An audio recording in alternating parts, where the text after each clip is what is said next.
안녕하세요. 오늘은 페이스북에서 만난 전통의 시인 2회차를 진행하겠습니다. 지난 1회차에서 제가 이 책에 대한 배경, 그다음에 왜 이 책을 집필했는지, 또 이 책을 통해서 여러분들에게 뭘 전달하고 싶었는지, 또 이 책의 구성, 전개는 어떻게 됐는지에 대한 배경적인 설명을 드렸고요. 오늘부터는 이제 이 책이 30화로 되어 있는데, 그 중에 이제 매 1화씩 해서 앞으로 30회에 걸쳐서 이 내용들에 대해서 제가 먼저 좀 읽어드리고, 그 다음에 중요한 부분들은 제가 강연이라든가 이런 걸 요약 정리하고 그런 식으로 진행할까 합니다. 이 책의 1화이기 때문에 머릿말과 등장인물에 대해서도 좀 잠시 설명을 드리고, 그 다음에 곧 이어서 1화로 진행을 하도록 하겠습니다. 인간은 사회적 동물이기에 항상 다른 누군가와 관계를 맺거나 소통하며 살아간다. 그리고 관계 속에는 설득, 협상, 갈등, 대립, 상담, 세일즈 등 수많은 커뮤니케이션이 포함된다. 최근에는 인간관계와 소통을 향한 사회적 욕구를 가속화하는 소셜 네트워크와 SNS가 등장하여 소셜의 빅뱅을 보여주고 있다. 하지만 이런 현상은 표면적인 것일 뿐 내면으로 들어가면 진정한 소통이 이루어지는 경우는 매우 드물다. 이런 문제는 소셜을 촉진하는 하드웨어나 도구들을 이용하는 것만으로 해결되지 않는다. 진정한 해결책은 제대로 소통하는 방식과 스킬을 체득하는 것에 있다.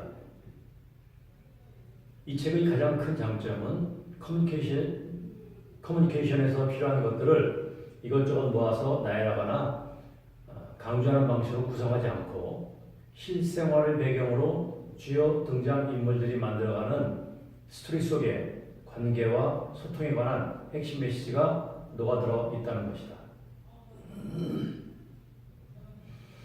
이 책의 주인공인 정민호와 장대성 회장은 필자의 과거와 현재를 투영한 아바타인 동시에 필자가 교육 현장에서 만났던 수많은 사람들의 현재의 모습이기도 하다. 책 속에 나오는 주요 배경과 스토리도 저자가 GE에 재직하는 동안 한국과 미국에서 직접 경험한 것들이다. 또한 이 책의 스토리에는 등장인물들이 경험하는 실제 생활을 배경으로 관계와 소통에 관한 대화 속에 필자가 전달하려는 설득과 소통의 스킬이 고스란히 담겨있다. 여러분은 단지 재미로만 읽지 말고 대화가 전개되는 상황이나 문제를 머릿속에 그리면서 주인공들이 나누는 대화에 초점을 맞추기 바랍니다. 이 책을 읽게 될 여러분은 관계와 소통에서 어려움을 겪고 있거나 앞으로 경험하게 될 것이다. 그럴 때마다 이 책은 여러분에게 큰 도움을 줄 것이다. 이 책에서 제시하는 유인화의 해법은 자신보다는 소통하는 상대방을 중심에 두고 그들의 관점에서 접근하는 체계적인 대화 방식을 알려줄 것이다. 모든 대화의 시작은 자신의 생각이나 의견을 먼저 주장하고 설명하기보다는 상대방에게 질문을 던지고 상대방의 답변을 경청하여 그 말 속에 숨어있는 욕구와 감정을 찾아내는 것이다. 그리고 리액션과 확인을 통해 상대방과의 공감대를 형성하고 꼬리에 꼬리를 무는 질문을 활용하여 상대방의 생각 속으로 깊이 들어가야 한다. 이와 같은 효과적인 커뮤니케이션 방법을 체계화한 QRRCQ 모델은 필자가 기업을 대상으로 실시한 교육과 컨설팅에서 효과가 검증된 스킬이다. 그러나 유엔아의 화법과 QRRCQ 모델을 실행에 옮기는 과정은 결코 쉽지 않을 것이다. 부단한 연습과 노력을 통해서 자신의 것으로 만들기 바랍니다. 등장인물들 간의 스토리텔링 형식으로 설명하는 표현 방법을 눈여겨 읽고 실제 대화에 활용한다면 여러분도 언젠가는 소통의 신과 같은 경지에 이를 것이라 확신한다. 이 책의 주제가 관계와 소통이기에 필자도 독자들과 관계를 맺고 소통하려고 한다. 많은 독자들이 필자와 직접 소통하고 싶어 하지만 지금까지는 그런 기회가 거의 없었다. 하지만 필자는 이 책을 계기로 SNS와 스마트워크, 워크스마트에 대해 기업들에게 전수하고 있는 전문성을 바탕으로 제한적이었던 독자와 저자 간의 소통을 더욱 긴밀히 하려고 한다. 특히 카카오 페이지라는 새로운 모바일 플랫폼과 시간이 날 때마다 언제 어디서나 모바일로 읽을 수 있는 마이크로 리딩을 선호하는 젊은 세대를 위해 자기 개발 도서로는 맨 처음으로 시도하는 접근 방식이며 독자들과 실시간으로 가깝게 양방향으로 소통하고 연결될 수 있을 것이다. 필자는 페이스북, 링크드인, 인스타그램, 블로그 등 다양한 소셜 네트워크를 운영하고 있으니 언제 어디서든 필자에게 연락하고 찾아주기 바란다. 독자 여러분들과의 격이 없는 만남과 솔직한 대화를 거대한다. 예, 이상 머릿말에 대하여서 제가 다시 한번 읽어드렸습니다. 이어서 등장인물을 소개해드릴 텐데요. 이 책은 신입사원으로 입사한 주인공이 직장생활을 포함하여 사회생활 전반에 필요한 커뮤니케이션 스킬을 단계적으로 배워가는 스토리텔링 형식의 자기계발서입니다. 이 책에서는 평범한 직장인이 직장생활을 하면서 부딪히게 되는 다양한 문제와 어려움을 어떻게 해결해 나가는지를 보여줍니다.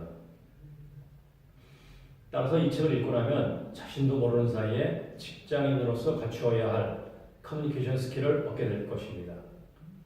이 책의 주인공 정민호는 여러분의 이야기입니다. 먼저 주인공 정민호는 2년차 직장인인데요.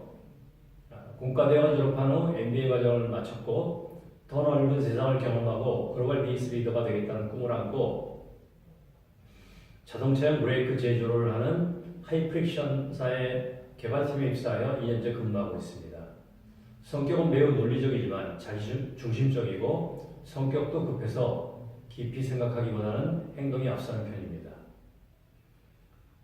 인생의 목표가 아직 구체적으로 정해지지 않은 것이 가장 큰 고민인데 회사에서는 자신의 상사인 김영철 팀장과 갈등이 있으며 다른 부서 사람들과의 커뮤니케이션에도 어려움을 겪고 있습니다. 여자친구인 조혜원과 사귀고 있지만 아직은 친구 사이일 뿐이며 취미로는 조깅과 낚시를 즐기고 있습니다. 이어서 정민의 여자친구인 조혜원입니다. 그녀는 정민의 여자친구이고 대학에서 광고학을 전공했고 지금은 광고 에이전시인 아이디어스톰사의 마케팅부에서 일하고 있습니다. 기획력이 우수하고 대인관계도 좋아서 회사의 재원으로 인정을 받고 있으며 성격은 매우 개방적이고 남을 잘 배려하며 도전적인 것을 좋아합니다. 세 번째로는 정민우의 멘토 역할을 하게 될 장대성 회장인데 그는 전직 대기업 회장 출신으로 경영형 일선에서 은퇴한 후 컨설팅 회사를 설립해 경영 컨설팅과 경영자 코칭 업무를 수행하고 있습니다. 주인공인 정민우의 롤 모델이기도 하고 우연한 기회에 페이스북과 이메일을 통해서 정민우를 만났고 젊은 시절에 자신과 닮았음을 알고 정민우에게 필요한 코칭을 해주게 됩니다. 정민우의 상사인 김영철 팀장인데 그는 정민우가 근무하는 회사의 개발팀 팀장으로 정민우의 직속 상사입니다. 부하직원을 대할 때 매우 관료적이라는 평가를 받고 있으며 독단적으로 업무를 추진하는 스타일의 인물입니다. 하지만 실적이 좋아서 경영진으로부터 두터운 신임을 얻고 있으며 개인적인 야망이 크고 승부욕도 강합니다. 다음은 정민우의 팀 동료인 최지원입니다. 그는 개발팀 동료이고 성격은 매우 신중하지만 대인관계가 좋아서 사내 정보통으로 불리며 언젠가는 자신이 직접 회사를 설립해 경영자가 되겠다는 꿈을 가지고 있습니다.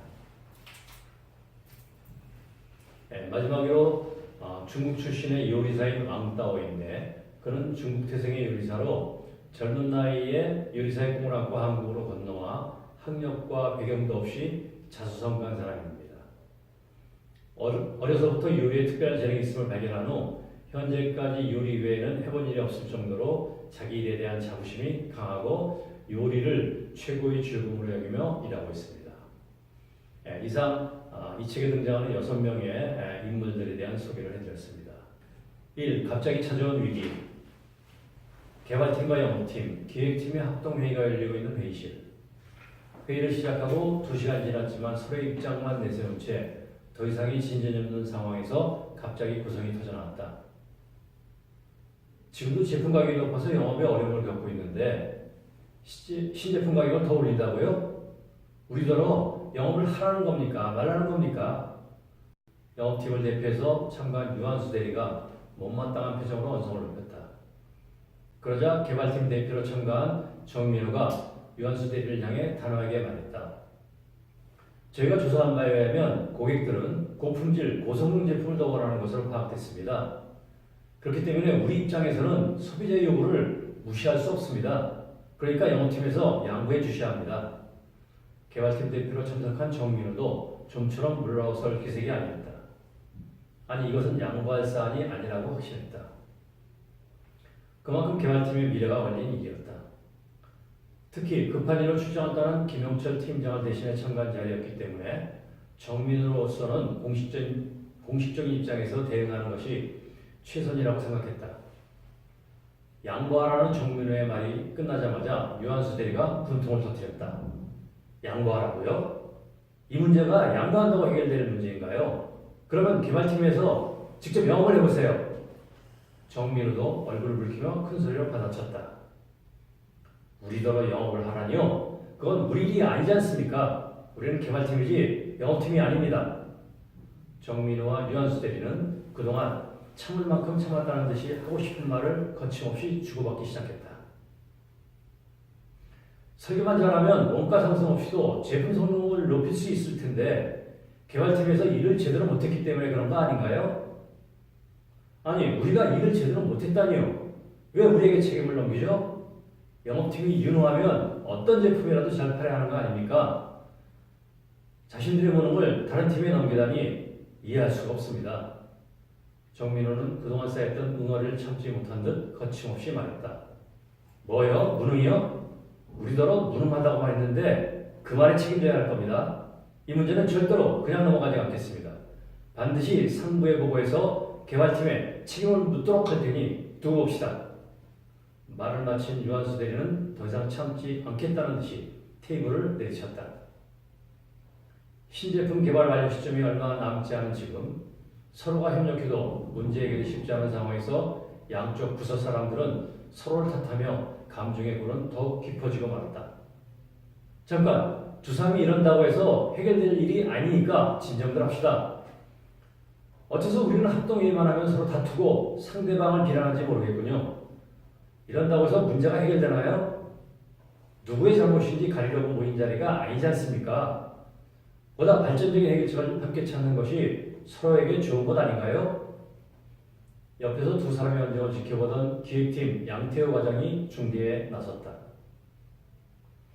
양태호 과장의 개입으로 정민호와 유한수 대리는 더 이상 충돌을 벌이지 않았다. 하지만 회의 분위기는 엉망이 되고 말았다. 회의 진행이 어렵다고 판단한 양태호 과장이 말했다. 오늘 회의는 여기까지 합시다.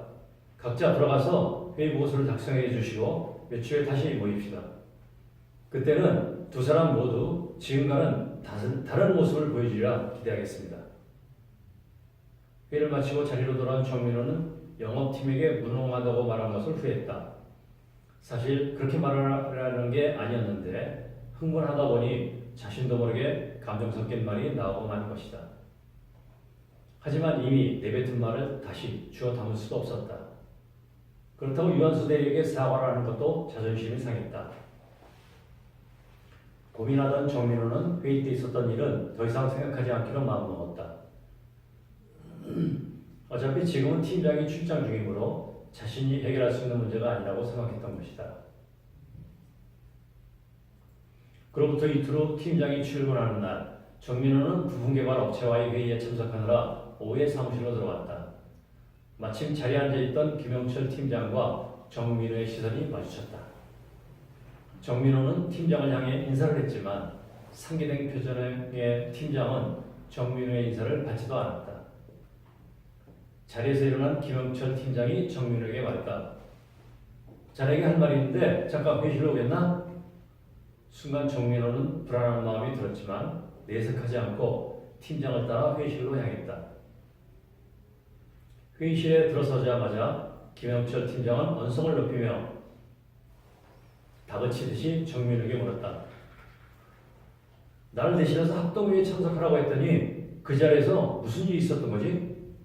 예? 합동회의요?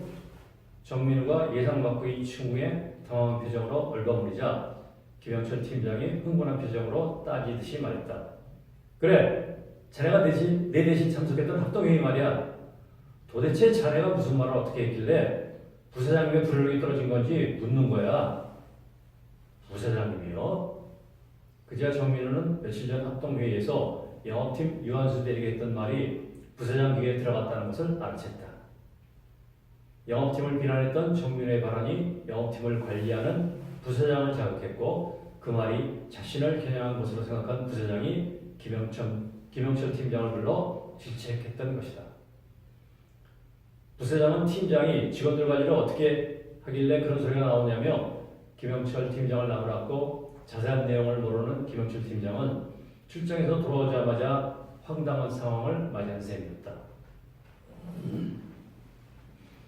결국 김영철 팀장은 합동회의에서 벌어진 일을 모두 알게 되었고 그 문제로 정민우를 보자고 하는 것이다.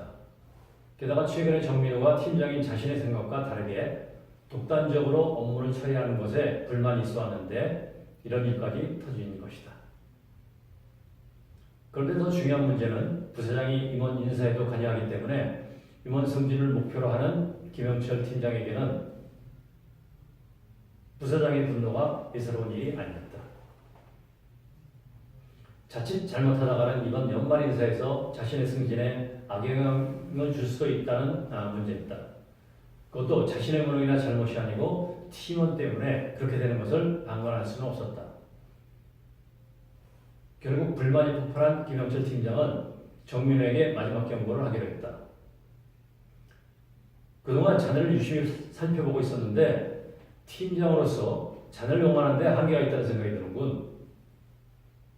제가 영업회의에서 영업팀이 무능하다고 말한 것은 저의 실수이기도 하지만 부사장님을 겨냥해서 말한 것은 절대로 아닙니다. 그쪽에서 먼저 우리 개발팀을 무시하는 바람에 정민우가 말을 마치기도 전에 김영철 팀장이 바로 소리를 질렀다. 뭐야? 지금 변명하는 건가? 자네가 그렇게 말한 것은 사실이잖아. 그럼 인정을 해야지. 왜 이런저런 이유를 대려고 하나? 더 이상 정민우의 말을 듣고 싶지 않다는 듯 김영철 팀장이 말했다. 자네에게 마지막으로 경고하는데 한 번만 더 이런 일이 생기면 그때는 지금처럼 말로 하지 않겠네. 앞으로는 내 얼굴을 못 보게 할 테니까 알았나? 말을 마친 김영철 팀장이 잔뜩 반한 표정으로 회의실 문을 쾅 닫고 나가버렸다. 팀장이 나가면서 정민우는 멍하니 그대로 있을 수밖에 없었다. 자기가 흥분해서 말실수를 한 것은 인정하지만 그렇다고 해서 자기 팀원에게 이렇게 대하는 팀장의 행동이 정민우에게 너무나 큰 충격이었다. 2년 전 정민우가 입사 면접을 볼 때 가장 높은 점수를 준 사람이 바로 김영철 팀장이었다. 그 덕분으로 정민우는 지방대학 출신이라는 불리함을 딛고 현재 회사에 입사할 수 있었다. 또한 입사 후에는 그의 팀으로 발령을 받아 좋은 관계를 유지하며 근무해 왔는데 언제부터인가 두 사람 사이가 삐걱대기 시작했다.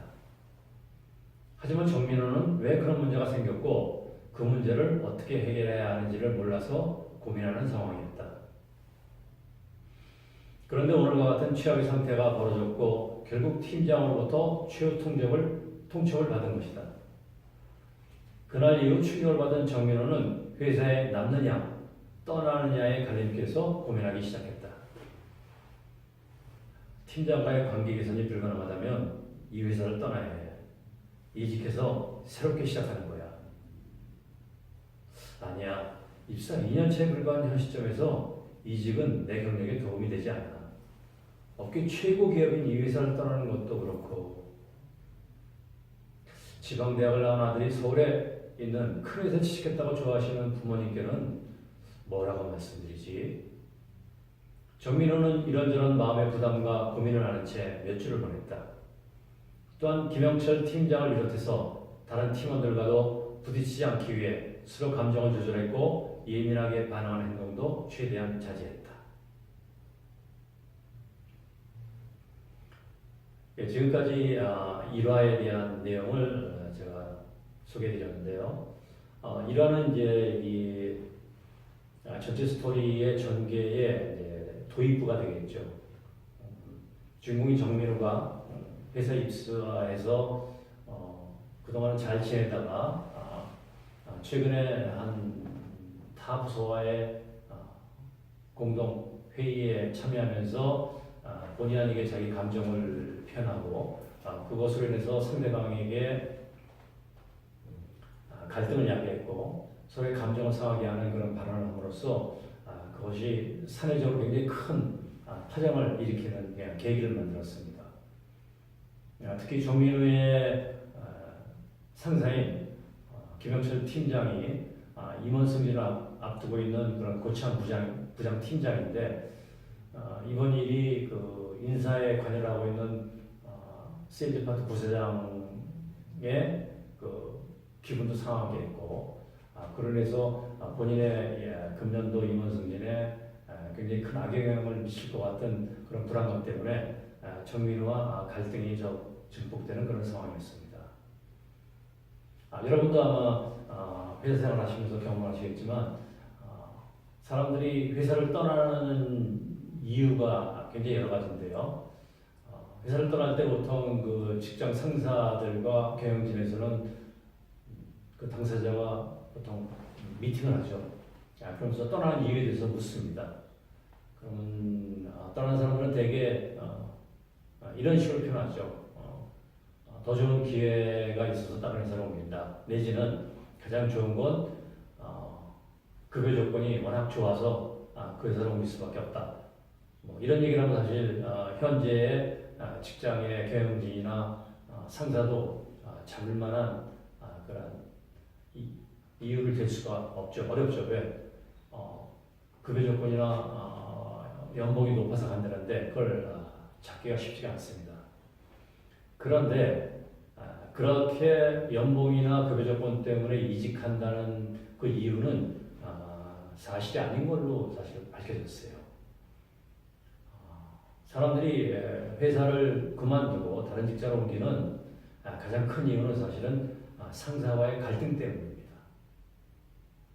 급여가 많아서 옮긴 것도 아니고 상사의 갈등의 해결이 안 되고 그로 인해서 정신적으로 또 육체적으로 많은 스트레스를 받고 해결할 수 있는 방법이 없기 때문에 그것을 피하기 위한 수단으로 이직을 선택하는 것이죠. 근데 문제는 뭐냐면요. 지금 직장에서 상사와 갈등이 있어서 또 그 갈등 문제를 해결할 수 없어서 다른 회사로 이직하지만 그 이직한 회사에서는 그런 일이 생기지 않을까요?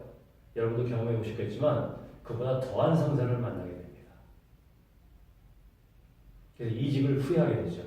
이전 상사가 훨씬 낫다.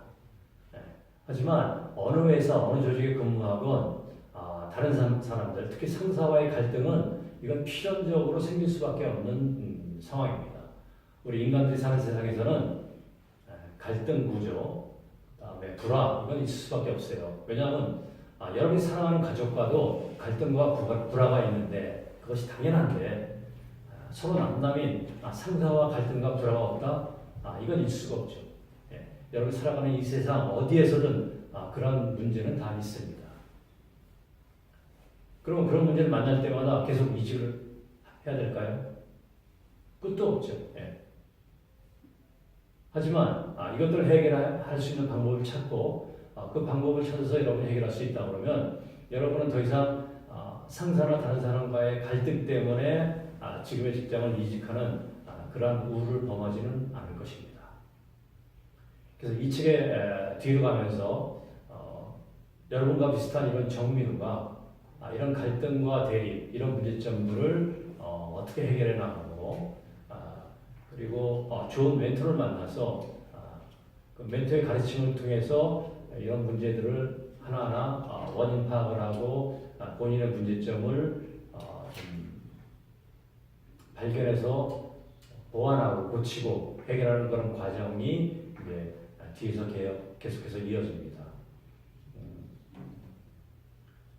이러한 이제 발단 부분이기 때문에 이런 내용 설명을 해드린 것이고요. 이제 다음 차수에 이어져서 정민의 고민이 어떻게 깊어지고 그래서 이런 고민과 갈등을 어떤 식으로 해결해 나가는지 한번 흥미있게 지켜보시기 바랍니다. 예, 1화는 이걸로 마치겠습니다. 감사합니다.